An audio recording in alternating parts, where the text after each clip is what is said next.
ਸਮੇਲ podcast ਦੀ ਲੜੀ number 29 ਵਿੱਚ major market ਵੱਲੋਂ ਸਾਰੇ ਦਰਸ਼ਕਾਂ ਦਾ ਨਿੱਘਾ ਸਵਾਗਤ ਹੈ ਅਤੇ ਅਦਬ ਸਤਿਕਾਰ ਨਾਲ ਸਾਰਿਆਂ ਨੂੰ ਸਤਿ ਸ੍ਰੀ ਅਕਾਲ। ਅੱਜ ਦੀ ਲੜੀ ਆਪਾਂ ਵੱਖੋ ਵੱਖਰੇ ਵਿਸ਼ਿਆਂ ਨਾਲ ਸੰਬੰਧਿਤ ਰੱਖੀ ਹੈ ਤੇ ਉਮੀਦ ਕਰਦਾ ਹਾਂ ਕਿ ਪਿਛਲੀ ਵਾਰ ਦੀ ਤਰ੍ਹਾਂ ਇਸ ਵਾਰ ਵੀ ਤੁਸੀਂ ਲੜੀ ਨੰਬਰ 29 ਨੂੰ ਪਸੰਦ ਕਰੋਗੇ। ਅਸੀਂ ਦੁਨੀਆ ਭਰ ਵਿੱਚ ਬੈਠੇ ਦਰਸ਼ਕਾਂ ਨੂੰ ਇੱਕ ਵਾਰ ਫੇਰ ਬੇਨਤੀ ਕਰਦੇ ਹਾਂ ਕਿ ਤੁਸੀਂ ਅਗਰ ਇਸ ਪ੍ਰੋਗਰਾਮ ਨੂੰ ਸਬਸਕ੍ਰਾਈਬ ਨਹੀਂ ਕੀਤਾ ਤਾਂ ਸਬਸਕ੍ਰਾਈਬ ਕਰੋ, ਆਪਣੇ ਦੋਸਤਾਂ ਮਿੱਤਰਾਂ ਨੂੰ ਦੱਸੋ, ਆਪਣੇ ਪੇਜ ਨੇ ਜਿਹੜੇ ਤੁਹਾਡੇ ਸੋਸ਼ਲ ਮੀਡੀਆ ਦੇ ਉਹਨਾਂ 'ਤੇ ਇਸ ਨੂੰ ਸ਼ੇਅਰ ਕਰੋ ਤੇ ਇਸ ਦੀ ਜਾਣਕਾਰੀ ਦਿਓ ਤਾਂ ਕਿ ਅਸੀਂ ਤੁਹਾਡੇ ਲਈ ਹੋਰ ਜਾਣਕਾਰੀ ਲੈ ਕੇ ਆ ਸਕੀਏ ਅਤੇ ਇਸ ਪ੍ਰੋਗਰਾਮ ਨੂੰ ਤੁਹਾਡੇ ਹੌਸਲੇ ਸਦਕਾ ਹੋਰ ਵਧੀਆ ਬਣਾਇਆ ਜਾ ਸਕੇ। ਅੱਜ ਦੇ ਪ੍ਰੋਗਰਾਮ ਦੇ ਵਿੱਚ ਆਪਾਂ, ਕਿਉਂਕਿ ਅਸੀਂ ਕੈਨੇਡਾ ਦੇ ਵਿੱਚ ਬੈਠੇ ਹਾਂ, ਤਾਂ ਕੈਨੇਡਾ ਦੀਆਂ ਵੀ ਗੱਲਾਂ ਕਰਾਂਗੇ ਤੇ ਭਾਰਤ ਦੀਆਂ ਵੀ ਗੱਲਾਂ ਕਰਾਂਗੇ। ਸੋ ਦੋਸਤੋ, ਇਹ ਲੌਂਗ ਵੀਕਐਂਡ ਹੈ, ਲੇਬਰ ਡੇ ਲੌਂਗ ਵੀਕਐਂਡ। ਇਸ ਦੀ ਨਾਰਥ ਅਮਰੀਕਾ ਦੇ ਵਿੱਚ ਜਾਂ ਕੈਨੇਡਾ ਦੇ ਵਿੱਚ ਬਹੁਤ ਹੀ ਮਹੱਤਤਾ ਹੈ। ਸੋ ਇਹ ਜਿਹੜਾ ਲੌਂਗ ਵੀਕਐਂਡ ਹੈ ਇਹ ਸਾਲ ਦਾ ਤਕਰੀਬਨ ਆਖਰੀ ਲੌਂਗ ਵੀਕਐਂਡ ਮੰਨਿਆ ਜਾਂਦਾ ਹੈ। ਤਾਂ ਇਸ ਤੋਂ ਬਾਅਦ ਨੇ ਜਿਹੜੇ ਕੰਮਕਾਜ ਨੇ ਉਹ ਵੀ ਥੋੜ੍ਹੇ ਜਿਹੇ ਸਲੋ ਹੋ ਜਾਂਦੇ ਨੇ ਕ੍ਰਿਸਮਸ ਤੱਕ, ਅਤੇ ਜਿਹੜਾ ਬਾਹਰਲਾ ਸਾਡਾ ਸੈਰ ਸਪਾਟਾ ਉਹ ਵੀ ਬੰਦ ਹੋ ਜਾਂਦਾ ਹੈ। ਉਸ ਦਾ ਕਾਰਨ ਇਹ ਹੈ ਕਿ ਬੱਚਿਆਂ ਨੂੰ ਛੁੱਟੀਆਂ ਹੁੰਦੀਆਂ ਨੇ ਤੇ ਬੱਚਿਆਂ ਦੇ ਜਿਹੜੇ ਆਖਰੀ ਦਿਨ ਹੁੰਦੇ ਨੇ ਉਹ ਜਿਹੜੇ ਏਅਰਪੋਰਟ ਨੇ, ਬੱਸ ਟਰਮੀਨਲ ਨੇ, ਰੇਲਵੇ ਸਟੇਸ਼ਨ ਨੇ, ਉਹ ਬਹੁਤ ਜ਼ਿਆਦਾ ਬਿਜ਼ੀ ਹੁੰਦੇ ਨੇ ਕਿਉਂਕਿ ਮਾਪੇ ਇਹਨਾਂ ਛੁੱਟੀਆਂ ਦੇ ਵਿੱਚ ਆਪਣੇ ਬੱਚਿਆਂ ਨੂੰ ਦੂਰ ਦਰਾਡੇ ਘੁਮਾਉਣ ਲਈ ਲੈ ਕੇ ਜਾਂਦੇ ਨੇ। ਤੇ ਜਦੋਂ ਫਿਰ ਇਹ ਵੀਕਐਂਡ ਆ ਜਾਂਦਾ ਹੈ ਤਾਂ ਜਿਵੇਂ ਮੈਂ ਪਿਛਲੇ ਪ੍ਰੋਗਰਾਮ ਵਿੱਚ ਵੀ ਦੱਸਿਆ ਸੀਗਾ, ਤਾਂ ਕਈ ਕਿਸਮ ਦੇ ਮੇਲੇ ਲੱਗਦੇ ਨੇ, ਬਹੁਤ ਵੱਡੀਆਂ ਸੇਲਸ ਲੱਗਦੀਆਂ ਨੇ ਤੇ ਬੱਚੇ ਨੇ ਜਿਹੜੇ ਉਹ ਤੇ ਬੈਕ ਟੂ ਸਕੂਲ ਜਾਂਦੇ ਨੇ, ਸਕੂਲਾਂ ਨੂੰ ਯੂਨੀਵਰਸਿਟੀਆਂ ਨੂੰ ਵਾਪਸ ਚਲੇ ਜਾਂਦੇ ਨੇ। ਤਾਂ ਇਸ ਮੰਗਲਵਾਰ ਸਕੂਲ ਖੁੱਲ੍ਹ ਜਾਣਗੇ, ਬੱਚੇ ਵਾਪਸ ਚਲੇ ਜਾਣਗੇ। ਬਹੁਤ ਸਾਰੇ ਬੱਚੇ ਮੂਵ ਹੋ ਚੁੱਕੇ ਨੇ, ਯੂਨੀਵਰਸਿਟੀਆਂ ਦੇ ਵਿੱਚ ਆਪਣੇ ਰੈਜ਼ੀਡੈਂਸ 'ਤੇ ਜਾ ਚੁੱਕੇ ਨੇ, ਆਪਣਾ ਸਮਾਨ ਲਿਜਾ ਚੁੱਕੇ ਨੇ ਤੇ ਕਈ ਅਜੇ ਵੀ ਮੂਵ ਹੋ ਰਹੇ ਨੇ। ਤੇ ਕਈ ਮਾਪੇ ਨੇ ਜਿਹੜੇ ਉਹ ਬੱਚਿਆਂ ਦੇ ਲੰਚ ਬੈਗ, ਬੱਚਿਆਂ ਦੇ ਜਿਹੜੇ ਕਿਤਾਬਾਂ ਲਿਜਾਣ ਵਾਲੇ ਬੈਗ ਨੇ, ਜਿਵੇਂ ਅਸੀਂ ਛੋਟੇ ਹੁੰਦੇ ਬਸਤੇ ਲੈ ਕੇ ਜਾਂਦੇ ਹੁੰਦੇ ਸੀ, ਤੇ ਉਹਨਾਂ ਦੀਆਂ ਤਿਆਰੀਆਂ ਕਰ ਰਹੇ ਨੇ। ਤੇ ਮੰਗਲਵਾਰ ਨੂੰ ਸਵੇਰੇ ਉਹ ਸਾਰੇ ਬੱਚਿਆਂ ਨੂੰ ਸਕੂਲਾਂ ਛੱਡੇ ਆਉਣਗੇ। ਤਾਂ ਮੰਗਲਵਾਰ ਸਵੇਰੇ ਮੈਂ ਆਪਣੇ ਜਿੰਨੇ ਵੀ ਡਰਾਈਵਰ ਵੀਰ ਭੈਣ ਭਰਾ ਨੇ ਉਹਨਾਂ ਨੂੰ ਸਾਰਿਆਂ ਨੂੰ ਦੱਸ ਦਿੰਦਾ ਕਿ ਮੰਗਲਵਾਰ ਸਵੇਰੇ ਬੈਕ ਟੂ ਸਕੂਲ ਕਾਰਨ ਸੜਕਾਂ ਦੇ ਉੱਪਰ, ਸਾਈਡ ਵਾਕਸ ਦੇ ਉੱਪਰ ਬਹੁਤ ਸਾਰੇ ਬੱਚੇ ਹੋਣਗੇ ਤੇ ਸੜਕਾਂ ਦੇ ਉੱਪਰ ਸਕੂਲ ਬੱਸਾਂ ਹੋਣਗੀਆਂ। ਸੋ ਜਿਵੇਂ ਤੁਸੀਂ ਜਾਣਦੇ ਹੋ ਕਿ ਸਕੂਲ ਬੱਸ ਨੇ ਅਗਰ ਫਲੈਸ਼ਰ ਲਗਾਏ ਹੋਏ ਨੇ ਤੇ ਆਪਣਾ ਸਟਾਪ ਸਾਈਨ ਬਾਹਰ ਕੱਢਿਆ ਹੋਇਆ ਹੈ, ਤੁਹਾਨੂੰ ਕੋਈ ਜਿੰਨੀ ਮਰਜ਼ੀ ਐਮਰਜੈਂਸੀ ਹੈ, ਤੁਸੀਂ ਕੰਮ ਤੇ ਜਾ ਰਹੇ ਹੋ, ਤੁਸੀਂ ਕੁਝ ਵੀ ਹੋ, ਤੇ ਤੁਹਾਨੂੰ ਹਰ ਹਾਲਤ ਦੇ ਵਿੱਚ ਗੱਡੀ ਤੋਂ 20 ਮੀਟਰ ਪਿੱਛੇ ਰੁਕਣਾ ਪਵੇਗਾ। ਤੇ ਜੇ ਤੁਸੀਂ ਨਹੀਂ ਰੁਕਦੇ ਤੇ ਇਹ ਬਹੁਤ ਵੱਡਾ ਅਪਰਾਧ ਹੈ। ਤਾਂ ਇਸੇ ਤਰ੍ਹਾਂ ਅਗਰ ਕੋਈ ਬੱਚਾ ਕ੍ਰਾਸ ਵਾਕ ਤੇ ਥੱਲੇ ਪੈਰ ਧਰ ਦਿੰਦਾ, ਇਕੱਲਾ ਬੱਚਾ ਹੀ ਨਹੀਂ, ਕੋਈ ਵੀ ਪੈਡਸਟਰੀਅਨ ਅਗਰ ਸਾਈਡ ਵਾਕ ਤੇ ਜਾਂ ਕ੍ਰਾਸ ਵਾਕ ਤੇ ਤੁਰਦਾ ਹੈ ਤੇ ਸੜਕ ਵੱਲ ਨੂੰ ਆ ਰਿਹਾ ਹੈ, ਤਾਂ ਤੁਸੀਂ ਭਾਵੇਂ ਜਿੰਨੇ ਮਰਜ਼ੀ ਜ਼ਰੂਰੀ ਕੰਮ ਲਈ ਜਾ ਰਹੇ ਹੋ, ਤੁਹਾਨੂੰ ਆਪਣੀ ਗੱਡੀ ਹਰ ਹਾਲਤ ਦੇ ਵਿੱਚ ਰੋਕਣੀ ਪਵੇਗੀ। ਸੋ ਜਿਹੜੇ ਲੋਕ ਸੜਕਾਂ ਦੇ ਉੱਪਰ ਸਪੀਡਿੰਗ ਕਰਦੇ ਨੇ ਤੇ ਤਰ੍ਹਾਂ ਤਰ੍ਹਾਂ ਦੇ ਕਈ ਹੌਰਨ ਲਾ ਕੇ ਜਾਂ ਇਸ ਤਰ੍ਹਾਂ ਦੇ ਪਟਾਕੇ ਜਿਹੇ ਪਵਾ ਕੇ ਗੱਡੀਆਂ ਚਲਾਉਂਦੇ ਨੇ, ਤਾਂ ਉਹਨਾਂ ਵਾਸਤੇ ਭਾਵੇਂ ਕਾਨੂੰਨ ਨੇ ਜਿਹੜੇ ਕਾਫੀ ਸਖਤ ਹੋ ਚੁੱਕੇ ਨੇ ਤੇ ਉਹਨਾਂ ਨੂੰ ਜਿਹੜੇ ਟ੍ਰੈਫਿਕ ਨਿਯਮਾਂ ਅਨੁਸਾਰ ਕਈ ਕਿਸਮ ਦੀਆਂ ਟਿਕਟਾਂ ਵੀ ਦਿੱਤੀਆਂ ਜਾ ਸਕਦੀਆਂ ਨੇ, ਜੁਰਮਾਨੇ ਕੀਤੇ ਜਾ ਸਕਦੇ ਨੇ, ਲਾਇਸੈਂਸ ਕੈਂਸਲ ਕੀਤੇ ਜਾ ਸਕਦੇ ਨੇ। ਸੋ ਇਸੇ ਪ੍ਰਕਾਰ ਸਪੀਡਿੰਗ ਕਰਨੀ, ਸਕੂਲ ਜ਼ੋਨ ਦੇ ਵਿੱਚ ਸਪੀਡਿੰਗ ਕਰਨੀ ਬਹੁਤ ਵੱਡਾ ਅਪਰਾਧ ਹੈ। ਤਾਂ ਥਾਂ ਥਾਂ ਦੇ ਉੱਪਰ ਭਾਵੇਂ ਟ੍ਰੈਫਿਕ ਕੈਮਰੇ ਲੱਗੇ ਹੋਏ ਨੇ, ਲੇਕਿਨ ਫਿਰ ਵੀ ਅਸੀਂ ਤੁਹਾਨੂੰ ਇਹ ਬੇਨਤੀ ਕਰਦੇ ਹਾਂ ਕਿ ਬਹੁਤ ਇਤਿਹਾਦ ਨਾਲ ਚੱਲੋ। ਆਪਣੇ ਬੱਚੇ ਨੇ ਤੇ ਟ੍ਰੈਫਿਕ ਨਿਯਮਾਂ ਦੀ ਜਿਹੜੀ ਪਾਲਣਾ ਹੈ ਉਹ ਕਰੋ। ਸੋ ਦੋਸਤੋ, ਇਸ ਲੌਂਗ ਵੀਕਐਂਡ ਦੇ ਉੱਪਰ ਤੇ ਕਈ ਤਰ੍ਹਾਂ ਦੇ ਪ੍ਰੋਗਰਾਮ ਹੁੰਦੇ ਨੇ। ਭਾਵੇਂ ਹੁਣ ਕੋਵਿਡ ਦੇ ਕਾਰਨ ਬਹੁਤ ਸਾਰੀਆਂ ਸਰਗਰਮੀਆਂ ਨੇ ਜਿਹੜੀ ਉਹ ਉਸ ਤਰ੍ਹਾਂ ਦੀਆਂ ਨਹੀਂ ਰਹੀਆਂ, ਉਸ ਪ੍ਰਕਾਰ ਨਹੀਂ ਰਹੀਆਂ। ਜਿਵੇਂ CNE ਸਾਡੇ ਟੋਰਾਂਟੋ ਦੇ ਵਿੱਚ ਬਹੁਤ ਵੱਡਾ ਮੇਲਾ ਪਤਾ ਨਹੀਂ ਕਿੰਨੇ ਕੁ ਟਾਈਮ ਤੋਂ ਲੱਗਦਾ ਆ ਰਿਹਾ, ਤੇ 30 ਸਾਲ ਤਾਂ ਮੈਨੂੰ ਦੇਖਦੇ ਨੂੰ ਹੋ ਗਏ, ਤੇ ਜਿੱਥੇ ਮਲਟੀ ਕਲਚਰਿਜ਼ਮ ਦਾ ਤੁਹਾਨੂੰ ਇੱਕ ਇਸ ਤਰ੍ਹਾਂ ਦਾ ਪ੍ਰਭਾਵ ਮਿਲਦਾ ਹੈ। ਹਰ ਤਰ੍ਹਾਂ ਦੇ ਖਾਣੇ, ਹਰ ਤਰ੍ਹਾਂ ਦਾ ਪਹਿਰਾਵਾ, ਹਰ ਤਰ੍ਹਾਂ ਦੀਆਂ ਸਰਗਰਮੀਆਂ, ਸਾਡੇ ਪੰਜਾਬੀ ਦੇ ਭੰਗੜਾ ਵੀ ਮਿਲਦਾ ਹੈ ਤੇ ਹੋਰ ਕਈ ਪ੍ਰਕਾਰ ਦੇ ਜਿਹੜੇ ਪਹਿਰਾਵਾ ਜਾਂ ਖਾਣੇ ਨੇ ਉਹ ਵੀ ਸਾਨੂੰ ਦੇਖਣ ਨੂੰ ਮਿਲਦੇ ਨੇ। ਲੇਕਿਨ CNE ਦਾ ਰੰਗ ਭਾਵੇਂ ਉਸ ਤਰ੍ਹਾਂ ਦਾ ਨਹੀਂ ਰਿਹਾ, ਲੇਕਿਨ ਫਿਰ ਵੀ ਜਿਹੜੇ ਇਹ ਮੇਲੇ ਨੇ, ਕਿਉਂਕਿ ਥੋੜ੍ਹੀ ਜਿਹੀ ਖੁੱਲ੍ਹ ਮਿਲੀ ਹੈ, ਤੋ ਉਹ ਅੰਸ਼ਕ ਰੂਪ ਦੇ ਵਿੱਚ ਤੁਹਾਨੂੰ ਵੇਖਣ ਨੂੰ ਮਿਲਣਗੇ। ਸੋ ਇਸੇ ਪ੍ਰਕਾਰ ਇਸ ਵੀਕਐਂਡ ਦੇ ਉੱਪਰ 에ਅਰ ਸ਼ੋਅ ਹੁੰਦਾ ਹੈ ਟੋਰਾਂਟੋ ਦੇ ਵਿੱਚ, ਤੇ ਇਹ 에ਅਰ ਸ਼ੋਅ ਦੇਖਦਿਆਂ ਵੀ ਮੈਨੂੰ ਤਕਰੀਬਨ 30 ਸਾਲ ਹੋ ਗਏ ਨੇ, ਪਤਾ ਨਹੀਂ ਕਦ ਤੋਂ ਚੱਲ ਰਿਹਾ ਹੈ। ਤੇ ਜਿਹੜੇ ਪਾਇਲਟ ਨੇ ਇੱਥੇ ਜਹਾਜ਼ ਲੈ ਕੇ ਆਉਂਦੇ ਨੇ ਤੇ ਜਹਾਜ਼ਾਂ ਦੀਆਂ ਕਲਾਬਾਜ਼ੀਆਂ ਪਾਉਂਦੇ ਨੇ, ਜਹਾਜ਼ਾਂ ਦੇ ਕਰਤੱਵ ਵਿਖਾਉਂਦੇ ਨੇ, ਤੇ ਹਜ਼ਾਰਾਂ ਲੋਕ ਲੇਕ ਅੰਟਾਰੀਓ ਦੇ ਕੰਢੇ ਬੈਠ ਕੇ ਤੇ ਇਹ ਜਿਹੜੇ ਨਜ਼ਾਰੇ ਨੇ, ਇਹ ਕਰਤੱਵ ਨੇ ਜਿਹੜੇ ਵੇਖਦੇ ਨੇ। ਤੇ ਇਹ ਜਿਹੜੇ ਜਹਾਜ਼ ਨੇ ਤਕਰੀਬਨ 4 ਦਿਨ ਪਹਿਲਾਂ ਹੀ ਆਪਣੀਆਂ ਜਿਹੜੀਆਂ ਉਡਾਣਾਂ ਨੇ ਉਹ ਪੀਰਸਨ ਏਅਰਪੋਰਟ ਤੋਂ ਆਰੰਭ ਕਰ ਦਿੰਦੇ ਨੇ। ਤੇ ਤੁਸੀਂ ਜਿਹੜੇ ਸਨੋ ਬਰਡਸ ਹੈਗੇ ਉਹ ਦੇਖ ਸਕਦੇ ਹੋ, ਇੰਗਲੈਂਡ ਤੋਂ, ਜਰਮਨ ਤੋਂ, ਹੋਰ ਕਈ ਕੰਟਰੀਆਂ ਤੋਂ ਜਿਹੜੇ ਪਾਇਲਟ ਨੇ ਉਹ ਕਰਤੱਵ ਵਿਖਾਉਣ ਆਉਂਦੇ ਨੇ। ਤੇ ਇਹ ਪ੍ਰੋਗਰਾਮ ਜਦੋਂ ਮੈਂ ਤੁਹਾਨੂੰ ਦਿਖਾ ਰਿਹਾ ਹਾਂ ਤਾਂ ਇਹ 에ਅਰ ਸ਼ੋਅ ਚੱਲ ਰਿਹਾ ਹੈ। ਤਾਂ ਜੇ ਤੁਹਾਡੇ ਕੋਲ ਵਕਤ ਹੋਇਆ ਜਾਂ ਤੁਸੀਂ ਨਵੇਂ ਟੋਰਾਂਟੋ ਦੇ ਵਿੱਚ ਆਏ ਹੋ ਤਾਂ CNE ਤੇ 에ਅਰ ਸ਼ੋਅ ਜ਼ਰੂਰ ਵੇਖ ਕੇ ਆਓ, ਤਾਂ ਵੇਖਣ ਜਾਓ, ਤੇ ਇਹਦੇ ਨਾਲ ਤੁਹਾਨੂੰ ਕਾਫੀ ਕੁਝ ਜਾਣਨ ਨੂੰ, ਸਿੱਖਣ ਨੂੰ ਮਿਲੇਗਾ। ਸੋ ਦੋਸਤੋ, ਸਕੂਲ ਦੀਆਂ ਗੱਲਾਂ ਆਪਾਂ ਕਰ ਲਈਆਂ, ਤੇ ਅਸੀਂ ਸਾਰੇ ਮਾਪਿਆਂ ਨੂੰ ਕਹਿੰਦੇ ਹਾਂ ਕਿ ਚਾਈ ਆਪਣੇ ਬੱਚਿਆਂ ਨੂੰ ਜਿਹੜੇ ਸਕੂਲ ਭੇਜਣ, ਤੇ ਕਈ ਬੱਚਿਆਂ ਨੇ ਤਾਂ ਸਿਰਫ ਪਹਿਲੀ ਵਾਰ ਸਕੂਲ ਜਾਣਾ ਹੋਵੇਗਾ। ਲੇਕਿਨ ਦੂਸਰੇ ਪਾਸੇ ਜਦੋਂ ਅਸੀਂ ਵੇਖਦੇ ਹਾਂ, ਦੁਨੀਆ ਵੱਲ ਵੇਖਦੇ ਹਾਂ, ਤਾਂ ਜਿਹੜੇ ਅਫਗਾਨਿਸਤਾਨ ਦੇ ਹਾਲਾਤ ਨੇ ਉਹ ਬਹੁਤੇ ਵਧੀਆ ਨਹੀਂ। ਸੋ ਪਿਛਲੇ ਪ੍ਰੋਗਰਾਮ ਅਸੀਂ ਜਦੋਂ ਰਿਕਾਰਡ ਕੀਤਾ ਸੀ, ਉਸ ਤੋਂ ਬਾਅਦ ਉੱਥੇ ਕਾਫੀ ਘਟਨਾਵਾਂ ਵਾਪਰੀਆਂ। ਤੇ ਤੁਹਾਨੂੰ ਪਤਾ ਹੀ ਹੈ ਕਿ ਜਿਹੜਾ ਉੱਥੇ ਕਾਬਲ ਏਅਰਪੋਰਟ ਹੈ ਉਹਦੇ ਤੇ ਬੰਬ ਵਿਸਫੋਟ ਵੀ ਹੋਇਆ, ਤਾਂ ਕਿਸ ਤਰ੍ਹਾਂ ਲੋਕ ਭੱਜ ਰਹੇ ਸੀ, ਕਿਸ ਤਰ੍ਹਾਂ ਲੋਕ ਦੌੜ ਰਹੇ ਸੀ, ਕਿਸ ਤਰ੍ਹਾਂ ਲੋਕਾਂ ਦੀਆਂ ਜਾਨਾਂ ਗਈਆਂ। ਤੋਂ ਉਸ ਤੋਂ ਬਾਅਦ ਗਾਹੇ ਬਗਾਹੇ ਹੋਰ ਕਾਰਵਾਈਆਂ ਵੀ ਹੋਈਆਂ ਨੇ। ਤੇ ਦੁਨੀਆ ਦਾ ਫਰਜ਼ ਬਣਦਾ ਹੈ ਕਿ ਜਿੱਥੇ ਉਹ ਅਫਗਾਨਿਸਤਾਨ ਦੀਆਂ ਘਟਨਾਵਾਂ ਤੇ ਨਜ਼ਰ ਰੱਖੇ, ਤੇ ਉੱਥੇ ਜਿਹੜੀ ਨਵੀਂ ਆਈ ਸਰਕਾਰ ਹੈ, ਤਾਲਿਬਾਨ ਸਰਕਾਰ, ਤਾਂ ਉਹਨੂੰ ਇਸ ਗੱਲ ਲਈ ਮਜਬੂਰ ਕਰੇ ਤੇ ਲੋਕਾਂ ਨੂੰ ਜਿਹੜਾ ਚੰਗਾ ਪ੍ਰਸ਼ਾਸਨ ਦੇ ਸਕਣ। ਹਨ ਉਹ ਵੀ ਇਨਸਾਨ ਹੀ, ਤੇ ਉਹ ਆਪਣੇ ਕੰਟਰੀ ਨੂੰ ਚੰਗੀ ਤਰ੍ਹਾਂ ਚਲਾਉਣ ਤਾਂ ਦੁਨੀਆ ਨੂੰ ਕੋਈ ਇਤਰਾਜ਼ ਨਹੀਂ। ਲੇਕਿਨ ਜਿਹੜੀ ਔਰਤਾਂ ਦੀ ਰਿਸਪੈਕਟ ਕਰਨਾ, ਉਹਨਾਂ ਦਾ ਸਤਿਕਾਰ ਕਰਨਾ, ਉਹਨਾਂ ਨੂੰ ਸਕੂਲਾਂ 'ਚ ਭੇਜਣਾ, ਐਜੂਕੇਸ਼ਨ ਦਿਵਾਉਣੀ, ਤੇ ਲੋਕਾਂ ਨੂੰ ਜਿਹੜੀਆਂ ਮੁੱਢਲੀਆਂ ਸਹੂਲਤਾਂ ਨੇ ਉਹ ਦੇਣੀਆਂ। ਤੇ ਜੇ ਮੈਂ ਆਪਣੀ ਗੱਲ ਕਰਾਂ ਤੇ ਮੇਰੀ ਬਹੁਤ ਜ਼ਿਆਦਾ ਤਮੰਨਾ ਹੈ ਕਿ ਮੈਂ ਅਫਗਾਨਿਸਤਾਨ ਦੇਖਾਂ। ਜਿਹੜਾ ਉੱਥੋਂ ਦਾ ਲੈਂਡਸਕੇਪ ਹੈ, ਜਿਹੜਾ ਉੱਥੋਂ ਦਾ ਕਲਚਰ ਹੈ, ਮੈਂ ਉਸ ਨੂੰ ਜਾਣਨਾ ਚਾਹੁੰਦਾ ਹਾਂ। ਮੇਰੀ ਬਚਪਨ ਤੋਂ ਲੈ ਕੇ ਹੀ ਬਹੁਤ ਤਮੰਨਾ ਹੈ ਕਿ ਕਿਸੇ ਨਾ ਕਿਸੇ ਤਰੀਕੇ ਜਾ ਕੇ ਮੈਂ ਅਫਗਾਨਿਸਤਾਨ ਦੇਖਾਂ, ਮੈਂ ਪਾਕਿਸਤਾਨ ਦੇਖਾਂ, ਮੈਂ ਦਰਿਆ ਸਿੰਧ ਵੇਖਾਂ। ਤੇ ਦੋਸਤੋ, ਇਹਨਾਂ ਹਾਲਾਤਾਂ ਕਾਰਨ ਕੁਝ ਲੋਕਾਂ ਦੇ ਜਿਹੜੇ ਨਿੱਜੀ ਮਫਾਦ ਨੇ, ਜਾਂ ਜਿਹੜੇ ਰਾਜਨੀਤਿਕ ਤੌਰ ਤੇ ਜਿਹੜੇ ਛਾਤਰ ਕਿਸਮ ਦੇ ਲੋਕ ਨੇ, ਉਹ ਲੋਕਾਂ ਨੂੰ ਇੱਕ ਨਹੀਂ ਹੋਣ ਦੇਣਾ ਚਾਹੁੰਦੇ। ਤੇ ਇਹਦੇ ਪਿੱਛੇ ਕਾਰਨ ਪਤਾ ਨਹੀਂ ਕੀ, ਉਹ ਇਸ ਤਰ੍ਹਾਂ ਦੇ ਵਖੇੜੇ ਖੜੇ ਕਰਕੇ ਰੱਖਦੇ ਨੇ ਕਿ ਜਿਹੜੇ ਟਰੈਵਲਰ ਹਨ, ਜਿਹੜੇ ਮੇਰੇ ਵਰਗੇ ਯਾਤਰੂ ਹਨ, ਜਿਹੜੇ ਮੇਰੇ ਵਰਗੇ ਦੂਸਰੇ ਧਰਮਾਂ ਨੂੰ, ਸੱਭਿਆਚਾਰਾਂ ਨੂੰ ਜਾਣਨਾ ਚਾਹੁੰਦੇ ਨੇ, ਤਾਂ ਉਹਨਾਂ ਲਈ ਜਿਹੜੇ ਇਹ ਬਹੁਤ ਵੱਡੀ ਜਿਹੜੀ ਸਮੱਸਿਆ ਹੈ ਉਹ ਪੈਦਾ ਹੋ ਜਾਂਦੀ ਹੈ।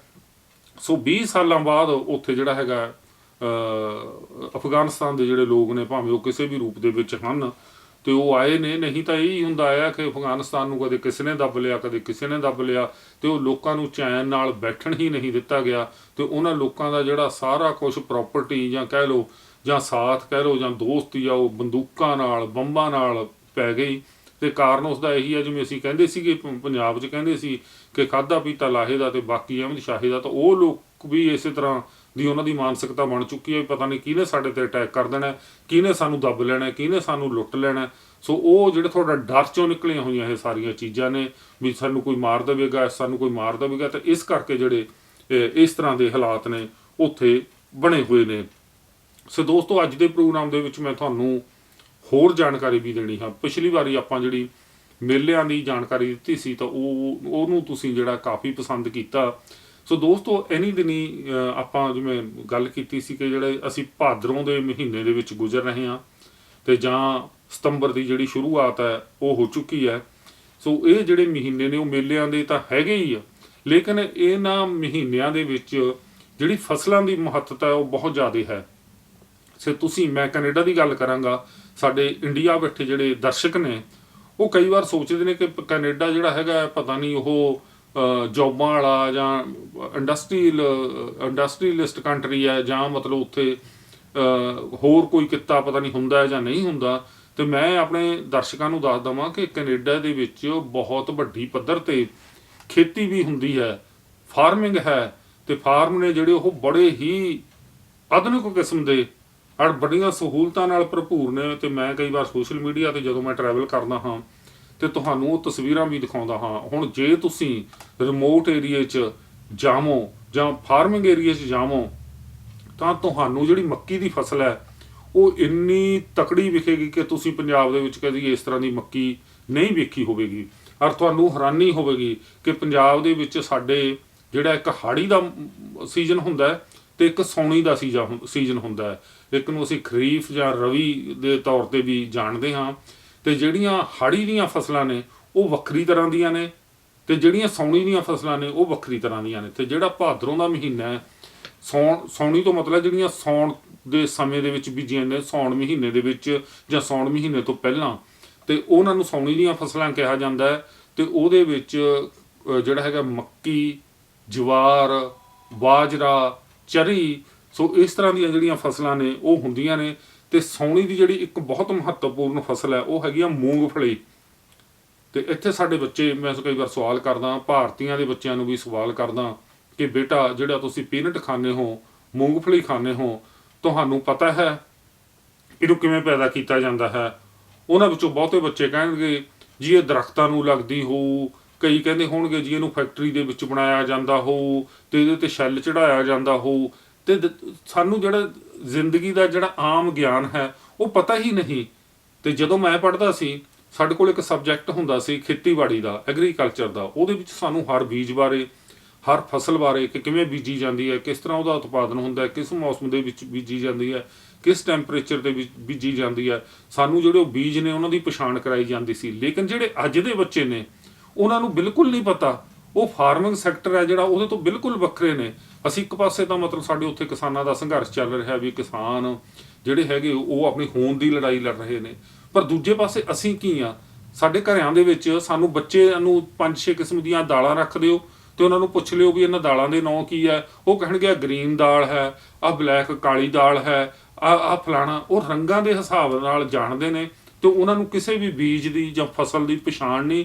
ਤੇ ਇਹ ਤਾਂ ਬੜੀ ਦੂਰ ਦੀ ਗੱਲ ਹੈ ਕਿ ਉਹਨਾਂ ਨੂੰ ਪਤਾ ਹੋਵੇ ਕਿ ਜਿਹੜੀਆਂ ਫਸਲਾਂ ਨੇ ਇਹ ਕਿਵੇਂ ਉੱਗਦੀਆਂ ਨੇ, ਕਿਵੇਂ ਪਾਲੀਆਂ ਜਾਂਦੀਆਂ ਨੇ, ਤੇ ਜਦੋਂ ਇਹ ਪੱਕਦੀਆਂ ਨੇ ਤੇ ਕਿਵੇਂ ਇਹ ਸਾਡੇ ਤੱਕ ਕਿਵੇਂ ਪਹੁੰਚਦੀਆਂ ਨੇ। ਸੋ ਦੱਸਣਾ ਕੀ ਨੇ ਹੈ? ਇਹ ਮਾਪਿਆਂ ਨੇ ਦੱਸਣਾ ਹੈ। ਤੇ ਮਾਪੇ ਨੇ ਜਿਹੜੇ ਉਹ ਆਪ ਇਸ ਹੱਦ ਤੱਕ ਹੋ ਚੁੱਕੇ ਨੇ ਕਿ ਉਹਨਾਂ ਨੂੰ ਆਪ ਹੀ ਕੁਝ ਨਹੀਂ ਪਤਾ। ਤੇ ਉਹ ਆਪ ਕਹਿੰਦੇ ਨੇ, ਬੱਚੇ ਪੁੱਛਦੇ ਨੇ ਕੀ ਬਣਾਇਆ, ਤਾਂ ਉਹ ਕਹਿੰਦੇ ਨੇ ਅੱਜ ਗ੍ਰੀਨ ਦਾਲ ਬਣਾਈ ਹੈ, ਅੱਜ ਰੈੱਡ ਦਾਲ ਬਣਾਈ ਹੈ, ਅੱਜ ਕਾਲੀ ਦਾਲ ਬਣਾਈ ਹੈ। ਤੇ ਰੰਗਾਂ ਨਾਲ ਦੱਸਦੇ ਨੇ। ਬੱਚਿਆਂ ਨੂੰ ਗਿਆਨ ਉਹ ਵੀ ਦੇ ਕੇ ਰਾਜੀ ਨਹੀਂ। ਸੋ ਇਸ ਕਰਕੇ ਜੇ ਤੁਸੀਂ ਬਹੁਤੇ ਬੱਚਿਆਂ ਨੂੰ ਆਪਣੇ ਘਰਾਂ ਦੇ ਵਿੱਚ ਪੁੱਛੋ ਕਿ ਬੇਟਾ ਜਿਹੜਾ ਗੁੜ ਹੈ ਜਾਂ ਬਰਾਊਨ ਸ਼ੂਗਰ ਹੈ ਇਹ ਕਿਵੇਂ ਬਣਦੀ ਹੈ, ਕਿੱਥੋਂ ਆਉਂਦੀ ਹੈ, ਤਾਂ ਬੱਚਿਆਂ ਨੂੰ ਉਹ ਵੀ ਨਹੀਂ ਪਤਾ। ਕਈ ਬੱਚੇ ਇਹ ਵੀ ਸੋਚਦੇ ਨੇ ਕਿ ਜਿਹੜਾ ਗੁੜ ਹੈ ਹੋ ਸਕਦਾ ਉਹ ਕਿਸੇ ਪੌਦੇ ਨੂੰ ਲੱਗਦਾ ਹੋਵੇ ਗੂੰਦ ਅੱਗੋਂ ਤੇ ਉੱਥੋਂ ਤੋੜ ਲਿਆ ਜਾਂਦਾ ਹੋਵੇ। ਸੋ ਇਹ ਸਾਡੀ ਜਿਹੜੀ ਨੌਲੇਜ ਦੀ ਘਾਟ ਹੈ। ਇੱਕ ਪਾਸੇ ਤਾਂ ਜਿਹੜਾ ਸਾਡੇ ਕੋਲ ਮੀਡੀਆ ਜਿਹੜਾ ਉਹ ਇੰਨਾ ਸਟਰੋਂਗ ਆ ਗਿਆ ਕਿ ਅਸੀਂ ਹਰ ਵਕਤ ਕੋਈ ਵੀ ਚੀਜ਼ ਦੁਨੀਆ ਦੀ ਜਾਣ ਸਕਦੇ ਹਾਂ ਘਰ ਬੈਠੇ। ਲੇਕਿਨ ਦੂਜੇ ਪਾਸੇ ਜਿਹੜਾ ਸਾਡਾ ਦਿਮਾਗੀ ਭੰਡਾਰ ਹੈ ਉਹ ਬਿਲਕੁਲ ਖਾਲੀ ਹੋ ਗਿਆ। ਸਾਨੂੰ ਨਿੱਕੀਆਂ ਨਿੱਕੀਆਂ ਗੱਲਾਂ ਲਈ ਗੂਗਲ ਦਾ ਸਹਾਰਾ ਲੈਣਾ ਪੈਂਦਾ ਹੈ ਜਾਂ ਹੋਰ ਜਿਹੜਾ ਸੋਸ਼ਲ ਮੀਡੀਆ ਉਹਦਾ ਸਹਾਰਾ ਲੈਣਾ ਪੈਂਦਾ। ਤੇ ਫਿਰ ਸਾਡਾ ਆਪਣਾ ਗਿਆਨ ਕਿੱਥੇ ਗਿਆ? ਸੋ ਇੱਕ ਗਿਆਨਵਾਨ ਮਨੁੱਖ ਦੀ ਸਿਰਜਣਾ ਜਿਹੜੀ ਉਹ ਬਹੁਤ ਮਹੱਤਵਪੂਰਨ ਹੈ। ਤੁਹਾਡੇ ਜਿਹੜੇ ਵੱਡੇ ਘਰ ਨੇ, ਤੁਹਾਡੇ ਜਿਹੜੀਆਂ ਵੱਡੀਆਂ ਕਾਰਾਂ ਨੇ, ਉਹਨਾਂ ਦਾ ਕੋਈ ਮਹੱਤਵ ਨਹੀਂ ਹੈਗਾ ਜੇ ਤੁਹਾਡਾ ਜਿਹੜਾ ਦਿਮਾਗ ਹੈ ਉਸ ਦੇ ਵਿੱਚ ਉਹ ਗਿਆਨ ਨਹੀਂ, ਉਹ ਅਮੀਰ ਨਹੀਂ ਹੈਗਾ। ਸੋ ਅਮੀਰੀ ਹੈ ਜਿਹੜੀ ਇੱਕ ਮਾਨਸਿਕ ਅਮੀਰੀ ਹੈ ਤੇ ਇੱਕ ਜਿਹੜੀ ਦੁਨਿਆਵੀ ਸਾਡੀ ਕਹਿ ਲਓ ਪਦਾਰਥਕ ਅਮੀਰੀ ਹੈ। ਪਦਾਰਥਕ ਅਮੀਰੀ ਦਾ ਮਹੱਤਵ ਤਾਂ ਹੀ ਹੈ ਤੇ ਜੇ ਤੁਹਾਡੀ ਜਿਹੜੀ ਮਾਨਸਿਕ ਅਮੀਰੀ ਹੈ, ਜੇ ਬੰਦੇ ਦਾ ਜਿਹੜਾ ਇੱਕ ਚੰਗਾ ਇਨਸਾਨ ਹੋਣਾ ਹੈ, ਚੰਗਾ ਨਾਗਰਿਕ ਹੋਣਾ ਹੈ, ਗਿਆਨਵਾਨ ਮਨੁੱਖ ਹੋਣਾ ਹੈ, ਤੇ ਉਹ ਹੈ ਤਾਂ ਹੀ ਤੁਸੀਂ ਜਿਹੜੇ ਹੈਗੇ ਨੇ ਇੱਕ ਦੁਨੀਆ ਦੇ ਉੱਪਰ ਵਧੀਆ ਇਨਸਾਨ ਮੰਨੇ ਜਾ ਸਕਦੇ ਹੋ। ਸੋ ਮੈਂ ਦੋਸਤੋ ਅੱਜ ਦੇ ਪ੍ਰੋਗਰਾਮ ਦੇ ਵਿੱਚ, ਕਿਉਂਕਿ ਆਪਣੇ ਕੋਲ ਪ੍ਰੋਗਰਾਮ ਦਾ ਸਮਾਂ ਵੀ ਥੋੜ੍ਹਾ ਹੁੰਦਾ, ਸੋ ਮੈਂ ਤੁਹਾਨੂੰ ਮੂੰਗਫਲੀ ਬਾਰੇ ਜਾਣਕਾਰੀ ਦਊਂਗਾ। ਤਾਂ ਆਪਣੇ ਬੱਚਿਆਂ ਨੂੰ ਜ਼ਰੂਰ ਦੱਸੋ ਕਿ ਜਿਹੜਾ ਉਹ ਪੀਨਟ ਖਾਂਦੇ ਨੇ ਤੇ ਇਹ ਕਿਵੇਂ ਜਿਹੜਾ ਬਣਦਾ ਹੈ। ਤਾਂ ਇਹ ਸਾਉਣੀ ਦੀ ਫਸਲ ਹੈ। ਤਾਂ ਭਾਰਤ ਦੇ ਵਿੱਚ ਜਿਹੜੇ ਮੂੰਗਫਲੀ ਦੇ ਗਿਰੀਆਂ ਹੁੰਦੀਆਂ ਨੇ, ਗਿਰੂ ਹੁੰਦੇ ਨੇ, ਉਹਨਾਂ ਨੂੰ ਛੱਲ ਚੋਂ ਬਾਹਰ ਕੱਢਿਆ ਜਾਂਦਾ ਤੇ ਉਹ ਬਾਹਰ ਕੱਢ ਕੇ ਉਹਨਾਂ ਨੂੰ ਜਿਹੜਾ ਬੀਜ ਲਈ ਰੱਖਿਆ ਜਾਂਦਾ, ਜਿਹੜੇ ਉਹਨਾਂ 'ਚੋਂ ਵਧੀਆ ਹੁੰਦੇ ਨੇ। ਤੇ ਫਿਰ ਇਹ ਜਿਹੜੇ ਹੈਗੇ ਨੇ ਸਾਉਣ ਦੇ ਮਹੀਨੇ ਜਾਂ ਹਾੜ੍ਹ ਦੇ ਆਖਰੀ ਪੱਖ ਦੇ ਵਿੱਚ ਇਹ ਬੀਜ ਦਿੱਤੇ ਜਾਂਦੇ ਨੇ ਤੇ ਇਹ ਰੇਤਲੀ ਜਿਹੜੀ ਧਰਤੀ ਹੈ ਉਹਦੇ ਵਿੱਚ ਬੀਜੇ ਜਾਂਦੇ ਨੇ। ਤੇ ਫਿਰ ਇੱਕ ਬੁਸ਼ ਝਾੜੀ ਕਿਸਮ ਦਾ ਜਿਹੜਾ ਬੂਟਾ ਹੈ ਉਹ ਹੁੰਦਾ ਹੈ ਤੇ ਉਸ ਦੀਆਂ ਜਿਹੜੀਆਂ ਜੜ੍ਹਾਂ ਨੇ ਉਹਦੇ ਵਿੱਚ ਜਿਵੇਂ ਆਲੂ ਲੱਗਦੇ ਨੇ, ਤਾਂ ਇਸ ਤਰ੍ਹਾਂ ਮੂੰਗਫਲੀ ਦੀਆਂ ਜਿਹੜੀਆਂ ਗੱਠੀਆਂ ਨੇ, ਗੰਢੀਆਂ ਨੇ, ਉਹ ਲੱਗਦੀਆਂ ਨੇ। ਤਾਂ ਫਿਰ ਜਿਹੜੀ ਇਹ ਮੂੰਗਫਲੀ ਹੈ, ਜਦੋਂ ਇਹ ਇੱਕ ਸਟੇਜ ਆਉਂਦੀ ਹੈ, ਪੱਕ ਜਾਂਦੀ ਹੈ, ਤੇ ਫਿਰ ਜਿਹੜੀ ਮੂੰਗਫਲੀ ਆ ਇਹ ਪੁੱਟੀ ਜਾਂਦੀ ਹੈ। ਤੇ ਮੈਂ ਬਚਪਨ ਆਪਣਾ ਦੇਖਿਆ ਹੈ, ਤੇ ਮੇਰੇ ਜਿਹੜੇ ਨਾਨਕੇ ਸੀ ਉਹ ਸਾਰੇ ਰੇਤਲਾ ਇਲਾਕਾ ਸੀ, ਟਿੱਬੇ ਸੀ, ਬਹੁਤ ਵੱਡੇ ਵੱਡੇ ਟਿੱਬੇ ਸੀ। ਅਸੀਂ ਉਹਨਾਂ ਟਿੱਬਿਆਂ ਦੇ ਵਿੱਚ ਤੁਰ ਕੇ ਸਕੂਲ ਨੂੰ ਜਾਂਦੇ ਸੀ, ਤੇ ਅਸੀਂ ਮੂੰਗਫਲੀ ਦੀ ਬਿਜਾਈ, ਮੂੰਗਫਲੀ ਦੀ ਕਢਾਈ ਤੇ ਮੂੰਗਫਲੀ ਦੀ ਪੁਟਾਈ, ਇਹ ਸਾਰੀਆਂ ਅਸੀਂ ਦੇਖੀਆਂ ਨੇ, ਤੇ ਨਾਲ ਨਾਲ ਅਸੀਂ ਖੁਦ ਕੰਮ ਵੀ ਕਰਦੇ ਰਹੇ ਹਾਂ ਇਸ ਦੇ ਨਾਲ।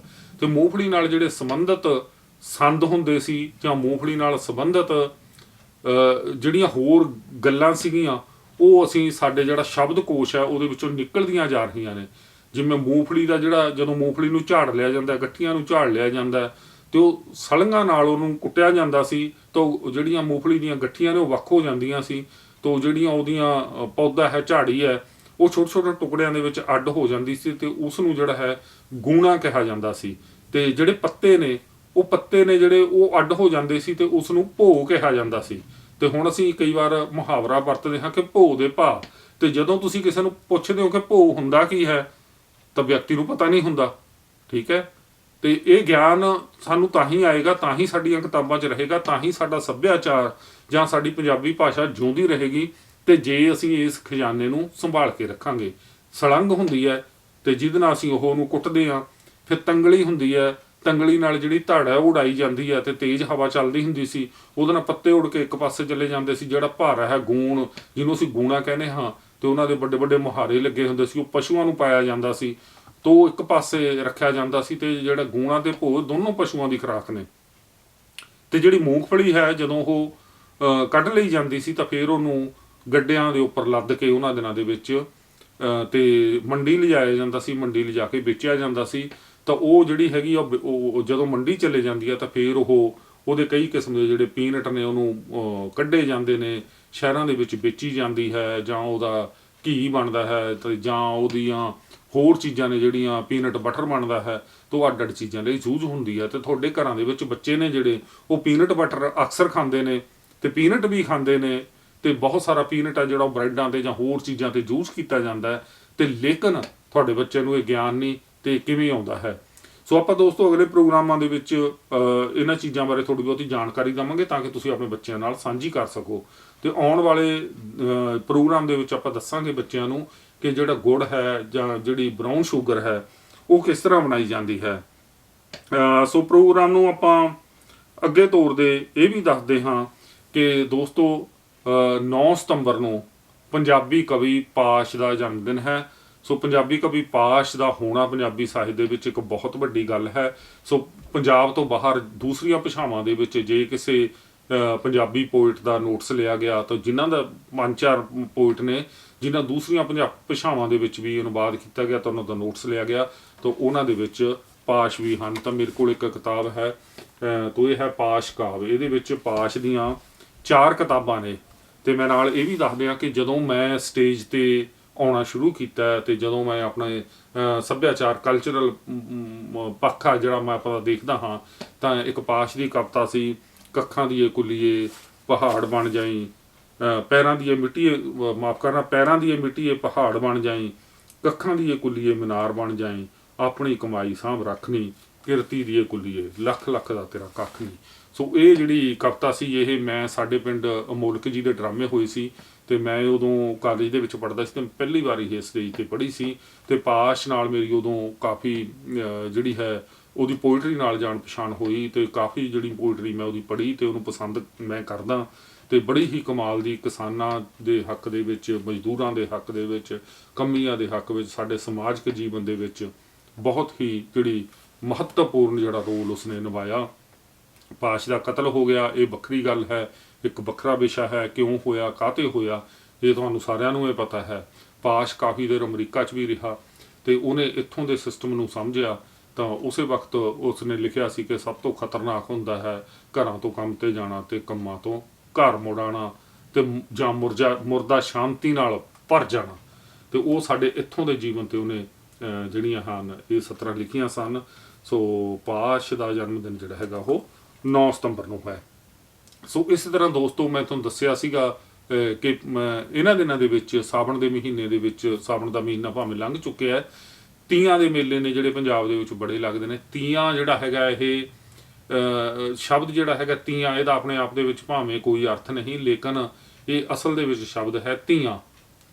ਇਹ ਧੀਆਂ ਨੇ ਜਿਹੜੀਆਂ, ਕਿਉਂਕਿ ਤੀਆਂ ਤੀਜ ਨੂੰ ਲੱਗਦੀਆਂ ਸੀ, ਧੀਆਂ ਪੇਕਿਆਂ ਦੇ ਪਿੰਡ ਆਉਂਦੀਆਂ ਸੀ ਤਾਂ ਪੇਕਿਆਂ ਦੇ ਪਿੰਡ ਆ ਕੇ ਉਹ ਪੀਂਘਾਂ ਝੂਟਦੀਆਂ ਸੀ, ਆਪਣੀਆਂ ਵਿਛੜੀਆਂ ਹੋਈਆਂ ਸਹੇਲੀਆਂ ਨੂੰ ਮਿਲਦੀਆਂ ਸੀ। ਤਾਂ ਇਹ ਇੱਕ ਤਰ੍ਹਾਂ ਦਾ ਇਹ ਮਿਲਾਪ ਸੀ। ਤੇ ਜਿਹੜੀਆਂ ਧੀਆਂ ਨੇ ਸਹੁਰੇ ਘਰਾਂ ਚਲੇ ਜਾਂਦੀਆਂ ਸੀਗੀਆਂ, ਸਹੁਰੇ ਘਰਾਂ ਦੇ ਵਿੱਚ ਕੰਮ ਇੰਨੇ ਹੁੰਦੇ ਸੀ ਕਿ ਉਹਨਾਂ ਨੂੰ ਸਾਲ 6-6 ਮਹੀਨੇ ਨਿਕਲਣ ਦਾ ਮੌਕਾ ਨਹੀਂ ਸੀ ਮਿਲਦਾ। ਲੇਕਿਨ ਤੀਆਂ ਇੱਕ ਇਹੋ ਜਿਹਾ ਤਿਉਹਾਰ ਸੀ ਜਦੋਂ ਹਰ ਜਿਹੜੀ ਧੀ ਆ ਉਹ ਆਪਣੇ ਪੇਕੇ ਘਰ ਵਾਪਸ ਆ ਜਾਂਦੇ ਸੀ, ਤੇ ਇਹਨੂੰ ਤੀਆਂ ਦਾ ਜਾਂ ਧੀਆਂ ਦਾ ਤਿਉਹਾਰ ਕਹਿ ਲਓ। ਤੇ ਜਦੋਂ ਫਿਰ ਇਹ ਧੀਆਂ ਵਾਪਸ ਜਾਂਦੀਆਂ ਸੀ ਤੇ ਮਾਪੇ ਨੇ ਜਿਹੜੇ ਉਹਨਾਂ ਨੂੰ ਗਿਫਟ ਦਿੰਦੇ ਸੀ, ਸੰਧਾਰਾ ਦਿੰਦੇ ਸੀ, ਸੂਟ ਦਿੰਦੇ ਸੀ, ਤੇ ਉਹਨਾਂ ਨੂੰ ਚਾਈ ਵਿਦਾ ਕਰਦੇ ਸੀ। ਸੋ ਇਹਦੇ ਪਿੱਛੇ ਬਾਅਦ ਦੇ ਵਿੱਚ ਹੋਰ ਵੀ ਕਈ ਗੱਲਾਂ ਜੁੜੀਆਂ ਹੋਈਆਂ ਨੇ। ਤੇ ਮੈਂ ਇਸ ਤਰ੍ਹਾਂ ਵੀ ਸੁਣਿਆ ਕਿ ਜਿਹੜੇ ਮੁਗਲ ਸੀਗੇ ਉਹ ਮੇਲੇ ਜਾਣ ਕੇ ਲਾਉਂਦੇ ਸੀ, ਪਰ ਮੈਨੂੰ ਨਹੀਂ ਲੱਗਦਾ ਕਿ ਇਸ ਤਰ੍ਹਾਂ ਦੇ ਮੇਲੇ ਜਾਣ ਕੇ ਲਗਾਏ ਜਾਂਦੇ ਹੋਣ ਤਾਂ ਕਿ ਜਿਹੜੀਆਂ ਸੋਹਣੀਆਂ ਅੱਛੀਆਂ ਕੁੜੀਆਂ ਨੇ ਉਹਨਾਂ ਨੂੰ ਛਾਂਟ ਕੇ ਉਹ ਲੈ ਜਾਣ। ਇਸ ਤਰ੍ਹਾਂ ਦੀ ਕੋਈ ਗੱਲ ਨਹੀਂ ਸੀਗੀ। ਤੇ ਪੰਜਾਬੀਆਂ ਨੇ ਤਾਂ ਇਹਨਾਂ ਦੇ ਹਮਲਾਵਰਾਂ ਦੇ ਮੂੰਹ ਭੰਨੇ ਨੇ, ਤੇ ਪੰਜਾਬੀ ਉਹਨਾਂ ਨੂੰ ਕਿਸ ਤਰ੍ਹਾਂ ਇਸ ਤਰ੍ਹਾਂ ਦੀ ਇਜਾਜ਼ਤ ਦੇ ਸਕਦੇ ਸੀ, ਜਾਂ ਕਿਸ ਤਰ੍ਹਾਂ ਇਸ ਤਰ੍ਹਾਂ ਦੇ ਮੇਲਿਆਂ ਨੂੰ ਕਾਇਮ ਰੱਖਿਆ ਜਾ ਸਕਦਾ ਸੀ। ਸੋ ਦੋਸਤੋ, ਤੇ ਇਹ ਮੇਲੇ ਵੀ ਮਹੱਤਵਪੂਰਨ ਨੇ, ਇਹਨਾਂ ਦਾ ਆਪਣਾ ਮਹੱਤਵ ਹੈ। ਤੇ ਜਿਹੜੇ ਤੀਆਂ ਦੇ ਮੇਲੇ ਨੇ ਉਹ ਭਾਵੇਂ ਵਿਦੇਸ਼ਾਂ ਦੇ ਵਿੱਚ ਵੀ ਲੱਗਦੇ ਨੇ, ਭਾਵੇਂ ਅਸੀਂ ਕਿਉਂਕਿ ਆਪਣੀਆਂ ਯਾਦਾਂ, ਆਪਣਾ ਕਲਚਰ ਨਾਲ ਲੈ ਕੇ ਆਏ ਹਾਂ, ਇੱਕ ਸਾਨੂੰ ਸੰਤੁਸ਼ਟੀ ਮਿਲਦੀ ਹੈ। ਭਾਵੇਂ ਉਹ ਸਾਡਾ ਉਹ ਜਿਹੜਾ ਫੀਲਿੰਗ ਹੈ ਉਹ ਅਨੁਭਵ ਭਾਵੇਂ ਸਾਨੂੰ ਨਹੀਂ ਮਹਿਸੂਸ ਹੁੰਦਾ, ਲੇਕਿਨ ਇੱਥੇ ਵੀ ਲੱਗਦੇ ਹਨ, ਸ਼ੋਆਂ ਦੇ ਰੂਪ ਦੇ ਵਿੱਚ ਲੱਗਦੇ ਹਨ। ਹੁਣ ਤਾਂ ਭਾਵੇਂ ਪੰਜਾਬ ਦਾ ਕੋਈ ਮੇਲਾ ਹੈ ਜਾਂ ਸੱਭਿਆਚਾਰ ਹੈ, ਉਹਦੇ ਵਿੱਚ ਬਿਜ਼ਨਸ ਹੈ ਜਿਹੜਾ ਬਹੁਤ ਇਨਵੋਲਵ ਹੋ ਗਿਆ। ਤੇ ਅਸੀਂ ਕੋਈ ਮੇਲਾ ਲਾਉਂਦੇ ਹਾਂ, ਦੇਖਦੇ ਹਾਂ ਕਿ ਇਹਦੇ ਵਿੱਚੋਂ ਕਿੰਨਾ ਕੁ ਲਾਭ ਹੋਊਗਾ, ਕੀ ਸਾਨੂੰ ਪ੍ਰਾਪਤੀ ਹੋਊ। ਸੋ ਹਾਲ ਬੁੱਕ ਕਰਕੇ ਇਹ ਜਿਹੜੇ ਤੀਆਂ ਦੇ ਮੇਲੇ ਨੇ ਲਗਾਏ ਜਾਂਦੇ ਨੇ, ਤੇ ਬਿਜ਼ਨਸ ਇਹਦੇ ਪਿੱਛੇ ਹੁੰਦਾ ਹੈ, ਤੇ ਕੋਈ ਜਿਹੜੀ ਸੱਭਿਆਚਾਰਕ ਭਾਵਨਾ ਹੈ ਜਾਂ ਫੀਲਿੰਗਸ ਨੇ ਉਹ ਨਹੀਂ ਹੁੰਦੀਆਂ। ਸੋ ਇਹਨਾਂ ਦਿਨਾਂ ਦੇ ਵਿੱਚ ਹੀ ਦੋਸਤੋ ਮੈਂ ਇੱਕ ਮੇਲੇ ਦੀ ਗੱਲ ਕਰਾਂਗਾ।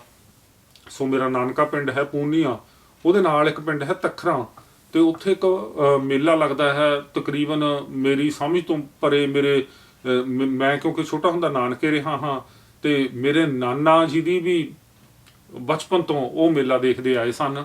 ਤੇ ਉਹ ਮੇਰੇ ਨਾਨਾ ਜੀ ਤੇ ਜਦੋਂ ਮੇਲਾ ਲੱਗਣਾ ਸ਼ੁਰੂ ਹੋਇਆ, ਤੇ ਭਾਵੇਂ ਜਿਹੜੇ ਗੁੱਗਾ ਮਾੜੀਆਂ ਦੇ ਮੇਲੇ ਹੁੰਦੇ ਨੇ, ਨੌਮੀ ਦੇ ਤਿਉਹਾਰ ਜਿਵੇਂ ਆਪਾਂ ਕਹਿੰਦੇ ਹਾਂ, ਪਿਛਲੇ ਪ੍ਰੋਗਰਾਮ ਦੇ ਵਿੱਚ ਗੱਲ ਕੀਤੀ ਸੀ, ਉਸ ਕਰਕੇ ਮਨਾਏ ਜਾਂਦੇ ਨੇ। ਲੇਕਿਨ ਜਿਹੜਾ ਉਹ ਮੇਲਾ ਹੈ ਉਹ ਸੰਤ ਸੁੰਦਰਦਾਸ ਜੀ ਦੀ ਯਾਦ ਦੇ ਵਿੱਚ ਲੱਗਦਾ ਹੈ। ਸੋ ਮੇਰੇ ਨਾਨਾ ਜੀ ਨੂੰ ਸੰਤ ਸੁੰਦਰਦਾਸ ਜੀ ਦਾ ਸੰਗ ਮੰਨਣ ਦਾ ਮੌਕਾ ਮਿਲਿਆ, ਜਾਂ ਉਹਨਾਂ ਦੀ ਸੰਗਤ ਕਰਨ ਦਾ ਮੌਕਾ ਮਿਲਿਆ। ਸੋ ਉਹ ਉਹਨਾਂ ਦੀ ਪਰਸਨੈਲਿਟੀ ਬਾਰੇ ਦੱਸਦੇ ਹੁੰਦੇ ਸਨ ਕਿ ਉਹ ਕਿਸ ਤਰ੍ਹਾਂ ਦੇ ਦੇਖਣ ਨੂੰ ਲੱਗਦੇ ਸਨ। ਲੇਕਿਨ ਉਹਨਾਂ ਦੀ ਯਾਦ ਦੇ ਵਿੱਚ ਪਿੰਡ ਤਖਰਾਂ ਦੇ ਵਿੱਚ ਬੜਾ ਭਾਰਾ ਮੇਲਾ ਲੱਗਦਾ ਹੈ। ਤਾਂ ਬਚਪਨ ਦੇ ਵਿੱਚ ਸਾਨੂੰ ਇਹ ਮੇਲਾ ਦੇਖਣ ਦਾ ਬੜਾ ਚਾਅ ਹੁੰਦਾ ਸੀ। ਤੇ ਉੱਥੇ ਜਿਹੜੇ ਹਨ ਲੋਕ ਗਾਇਕ ਗਵਈਏ, ਤੇ ਉਹ ਜਿਹੜੇ ਢੱਡ ਸਰੰਗੀ ਨਾਲ ਘੁੰਮ ਕੇ ਗਾਉਂਦੇ ਸੀ, ਉਹਨਾਂ ਦੇ ਚਾਦਰੇ ਲੱਗੇ ਹੁੰਦੇ ਸੀ, ਉਹਨਾਂ ਦੇ ਚਿੱਟੇ ਕੁਰਤੇ ਹੁੰਦੇ ਸੀ, ਤੇ ਲੋਕ ਇੱਦਾਂ ਦਾਇਰਾ ਬਣਾ ਕੇ ਬੈਠੇ ਹੁੰਦੇ ਸੀ। ਉਹ ਕੋਈ ਕਿੱਸਾ ਸ਼ੋਅ ਲੈਂਦੇ ਸੀ, ਰੂਪ ਬਸੰਤ ਦਾ ਜਾਂ ਹੀਰ ਰਾਂਝੇ ਦਾ ਜਾਂ ਮਿਰਜ਼ਾ ਸਾਹਿਬਾਂ ਦਾ ਜਾਂ ਜਾਨੀ ਚੋਰ ਦਾ, ਤੇ ਲੋਕ ਬੜੇ ਪਿਆਰ ਨਾਲ ਸੁਣਦੇ ਸੀਗੇ। ਸੋ ਇਸੇ ਤਰ੍ਹਾਂ ਇਹਨਾਂ ਮੇਲਿਆਂ ਦੇ ਵਿੱਚ ਉਹ ਇੱਕ ਤਾਰਾ ਵੇਚਣ ਵਾਲੇ ਸਿਰ ਤੇ ਟੋਕਰੀਆਂ ਰੱਖੀ ਫਿਰਦੇ ਹੁੰਦੇ ਸੀ, ਪਕੌੜਿਆਂ ਦੀਆਂ, ਜਿਨ੍ਹਾਂ ਨੂੰ ਉਸ ਵਕਤ ਪਤੌੜ ਕਹਿੰਦੇ ਸੀ, ਉਹਨਾਂ ਦੀਆਂ ਦੁਕਾਨਾਂ ਹੁੰਦੀਆਂ ਸੀ। ਤੇ ਜਿਹੜੀਆਂ ਮੁਟਿਆਰਾਂ ਸੀਗੀਆਂ ਉਹ ਬੰਗਾਂ ਚੜਾਉਂਦੀਆਂ ਸੀ, ਤੇ ਜਿਹੜੇ ਗੱਭਰੂ ਸੀ ਉਹ ਪੱਟਾਂ ਤੇ ਮੋਰਨੀਆਂ ਪਾਉਂਦੇ ਜਾਂ ਮੱਥੇ ਤੇ ਚੰਦ ਤਾਰਾ ਬਣਵਾਉਂਦੇ। ਤੇ ਇੱਕ ਲੋਕਾਂ ਦੇ ਵਿੱਚ ਇੱਕ ਵੱਖਰੀ ਕਿਸਮ ਦਾ ਜਿਹੜਾ ਚਾਅ ਹੁੰਦਾ ਸੀ ਇਹ ਮੇਲੇ ਦੇਖਣ ਨੂੰ ਜਾਣਾ, ਨਵੇਂ ਕੱਪੜੇ ਪਹਿਨਣੇ ਪਾਉਣੇ। ਤੇ ਇਹ ਜਿਹੜਾ ਬਾਜ਼ਾਰ ਸੀਗਾ, ਲੋਕ ਉਹ ਚਿਰਾਂ ਬਾਅਦ, ਸਾਲਾਂ 6 ਮਹੀਨਿਆਂ ਬਾਅਦ ਦੇਖਦੇ ਸੀ। ਲੋਕਾਂ ਨੂੰ ਥੋੜ੍ਹੇ ਬੱਚਿਆਂ ਨੂੰ, ਸਾਡੇ ਵਰਗੇ ਬੱਚਿਆਂ ਨੂੰ 25 ਪੈਸੇ 50 ਪੈਸੇ ਮਿਲਣੇ, ਲੇਕਿਨ ਸਾਨੂੰ ਲੱਗਣਾ ਕਿ ਯਾਰ ਜਿਸ ਤਰ੍ਹਾਂ ਕੋਈ ਖਜ਼ਾਨਾ ਮਿਲ ਗਿਆ ਹੁੰਦਾ ਹੈ। ਅਸੀਂ ਉੱਥੇ ਜਾ ਕੇ ਇੱਕ 12 ਮਣ ਦੀ ਧੋਬਣ ਹੁੰਦੀ ਸੀ ਉਹ ਦੇਖਣੀ, ਤੇ ਹੁਣ ਤਾਂ ਸਿਨੇਮਾ ਆ ਗਿਆ ਹੈ। ਲੇਕਿਨ ਦੋਸਤੋ, ਜਿਹੜੀ ਜਦੋਂ ਵੱਡੀ ਮੰਡੀ ਆ ਗਈ, ਜਦੋਂ ਕਾਰਪੋਰੇਟ ਘਰਾਣੇ ਆ ਗਏ, ਜਦੋਂ ਥਾਂ ਮਾਲ ਬਣ ਗਏ, ਤੇ ਇਹ ਮੰਡੀ ਸਾਡੇ ਘਰਾਂ ਦੇ ਵਿੱਚ ਆ ਵੜੀ। ਇਹਨੇ ਸਾਡੀਆਂ ਛੋਟੀਆਂ ਖੁਸ਼ੀਆਂ ਨੇ ਜਿਹੜੀਆਂ ਨਿਗਲ ਲਈਆਂ। ਇਹ ਹੁਣ ਇੱਦਾਂ ਹੀ ਹੁੰਦਾ, ਇਹਨੂੰ ਤੁਸੀਂ ਰੋਕ ਨਹੀਂ ਸਕਦੇ। ਜਿਹੜਾ ਸਮਾਜਿਕ ਵਿਕਾਸ ਹੈ ਇਹਨੂੰ ਰੋਕ ਨਹੀਂ ਸਕਦੇ, ਪੜਾਅ ਦਰ ਪੜਾਅ ਅੱਗੇ ਵੱਧਦਾ ਹੈ। ਲੇਕਿਨ ਹੁਣ ਤਾਂ ਅਸੀਂ ਇੱਥੇ ਤੱਕ ਆ ਗਏ ਕਿ ਸਾਡੇ ਜਿਹੜੇ ਇਹ ਸੂਖਮ ਅਨੁਭਵ ਸਨ, ਛੋਟੀਆਂ ਖੁਸ਼ੀਆਂ ਸਨ, ਉਹ ਚਲੀਆਂ ਗਈਆਂ। ਹੁਣ ਸਾਡੀਆਂ ਜਿਹੜੀਆਂ ਖੁਸ਼ੀਆਂ ਨੇ ਉਹ ਜਿਹੜੀਆਂ ਕਮਰਸ਼ੀਅਲਾਈਜ਼ਡ ਹੋ ਗਈਆਂ ਨੇ। ਹਰ ਚੀਜ਼ ਦੇ ਪਿੱਛੇ ਪੈਸਾ ਹੈ, ਹਰ ਚੀਜ਼ ਦੇ ਪਿੱਛੇ ਲਾਲਚ ਹੈ, ਫੋਨ ਹੈ, ਟੈਲੀਵਿਜ਼ਨ ਆ ਗਏ, ਸੋਸ਼ਲ ਮੀਡੀਆ ਆ ਗਿਆ, ਤੇ ਹੁਣ ਸਾਡੇ ਲਈ ਇਹਨਾਂ ਚੀਜ਼ਾਂ ਦਾ ਕੋਈ ਬਹੁਤਾ ਮਹੱਤਵ ਨਹੀਂ ਰਿਹਾ। ਸੋ ਮੈਨੂੰ ਯਾਦ ਹੈ ਕਿ ਇਹਨਾਂ ਮੇਲਿਆਂ ਦੇ ਉੱਪਰ ਛਿੰਝਾਂ ਲੱਗਦੀਆਂ ਹੁੰਦੀਆਂ ਸੀ, ਘੋਲ ਹੁੰਦੇ ਸੀਗੇ।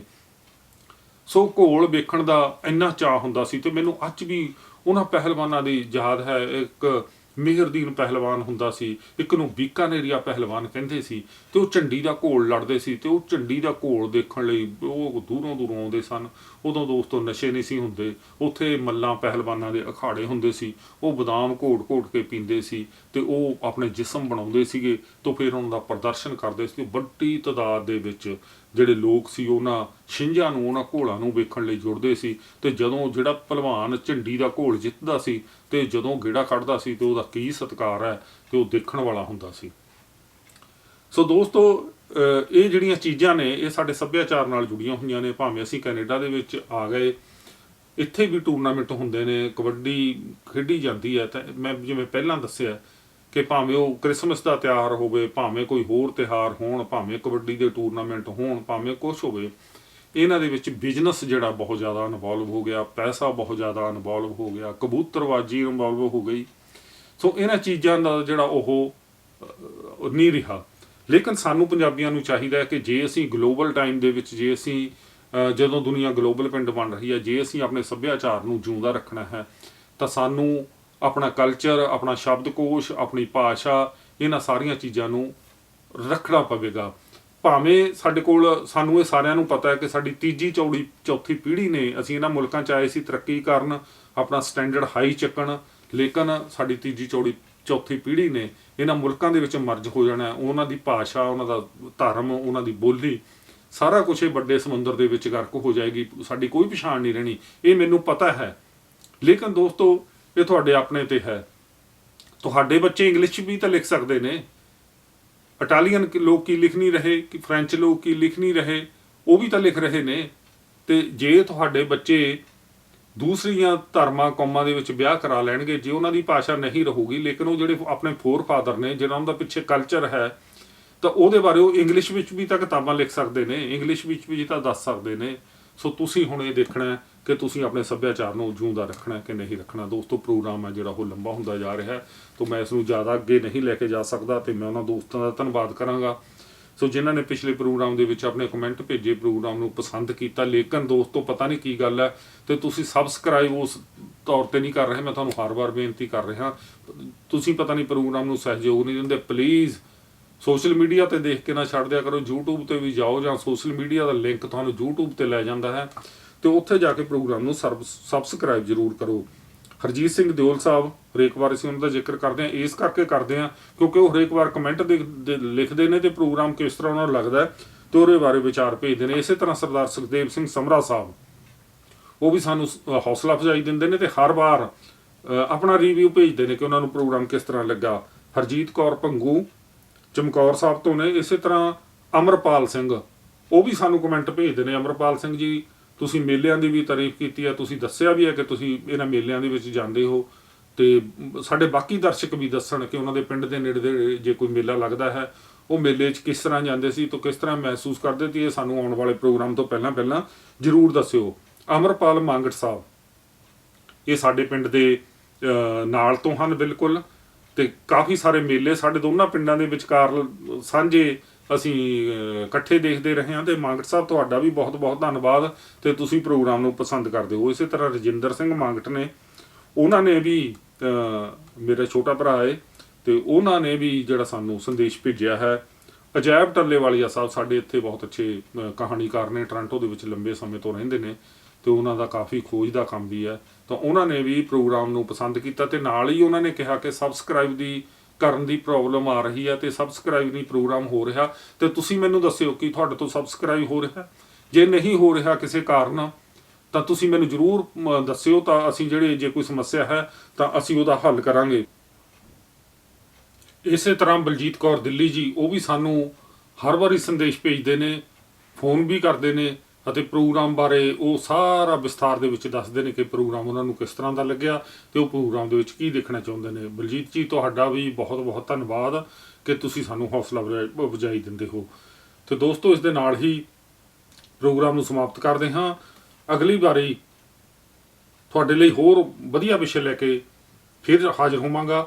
ਉਮੀਦ ਕਰਦਾ ਹਾਂ ਕਿ ਤੁਸੀਂ ਪ੍ਰੋਗਰਾਮ ਨੂੰ ਜ਼ਰੂਰ ਸਬਸਕ੍ਰਾਈਬ ਕਰੋਗੇ, ਆਪਣੇ ਦੋਸਤਾਂ ਮਿੱਤਰਾਂ ਤੱਕ ਪਹੁੰਚਾਵੋਗੇ ਅਤੇ ਆਪਣੇ ਸੰਦੇਸ਼ ਭੇਜੋਗੇ।